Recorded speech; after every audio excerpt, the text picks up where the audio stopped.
Now, South Africa's President Jacob Zuma has sought to leave the appeal ruling against a court ruling ordering him to set up a judiciary inquiry into alleged influence peddling in his government. The High Court ruled earlier this month that he must set up the investigation within 30 days. Last year, South Africa's public protector ordered an inquiry into the alleged inappropriate relationship between the powerful Gupta business family and Mr. Zuma. Mr. Zuma was replaced earlier this week as head of the governing African National Congress by ex-trade unionist and business tycoon Cyril Ramaphosa, who promised to tackle corruption. And in Liberia, the Supreme Court has thrown out a request by the governing Unity Party to hold the December 26 presidential runoff election between ex-football star Jude Ware and Vice President Joseph Boakai. The party had asked for a delay, arguing that the Electoral Commission failed to implement an earlier order of the court to clean up the voters' roll of irregularities, such as the names of people appearing multiple times. The court ruled that the Commission acted within the law to set a date for the runoff, and so the Commission should abide by its earlier ruling to clean up the roll and post it at polling stations before Tuesday's vote. The runoff was called after Mr. Ware beat Mr. Boakai in the first round in October, but failed to secure an outright majority. Meanwhile, Liberia's Electoral Commission spokesman Henry Flamo has spent his first night in jail for being in contempt of court. He was taken to a prison in the capital, Monrovia, after the Supreme Court sentenced him to 2 days in prison and fined him $500. Mr. Flamo said his biggest relief was that the highest court in Liberia gave the go-ahead for the election, rejecting an application by the governing party to postpone it. Last week, the Supreme Court said the Commission should clean up the voters' roll by removing names that appeared more than once. With Mr. Flamo in detention, this means that the Commission is currently without a spokesman for Tuesday's presidential runoff.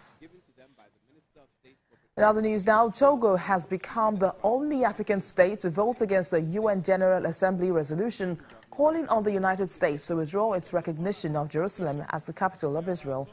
Many African states, including South Africa, Nigeria and Ethiopia, voted for the resolution, while others, such as Kenya, Uganda and Rwanda, abstained from the vote.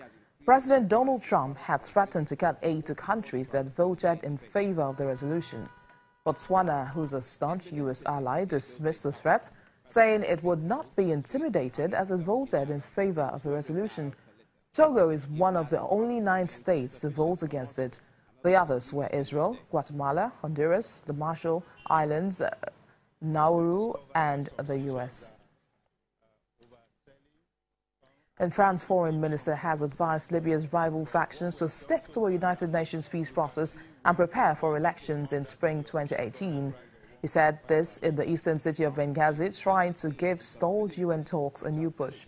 The North African country has 2 rival governments, one in the east and a UN-backed administration in the capital Tripoli in the west, in a conflict stemming from the overthrow of Muammar Gaddafi in 2011. The United Nations launched a new round of talks in September in Tunis between the rival factions to prepare for presidential and parliamentary elections in 2018, but they broke off after 1 month. The United Nations High Commissioner for Refugees has called on the international community to work together to support the Somali government's efforts to restore and rebuild the country.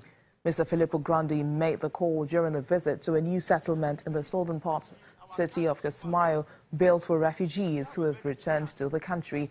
There are currently more than 2 million people displaced Somalis, both inside the country and in exile.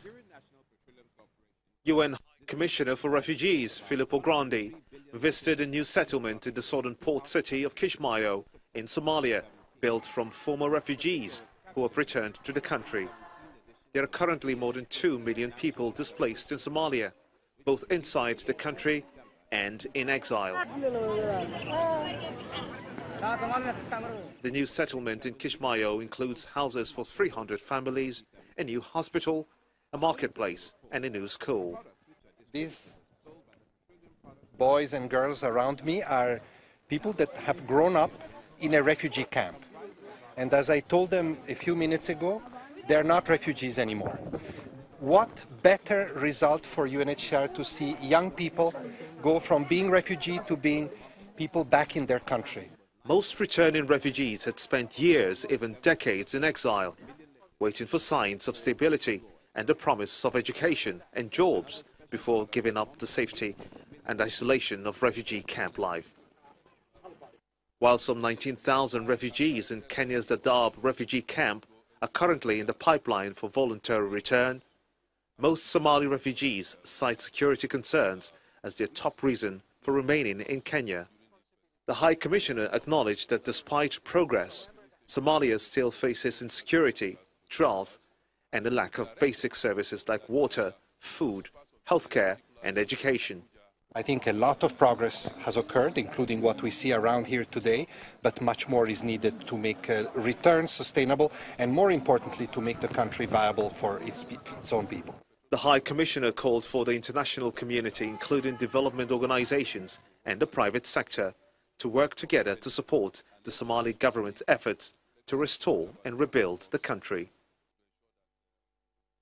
Still to come on the program, grim economic outlook in Congo dampens Christmas preparations. Do stay with us.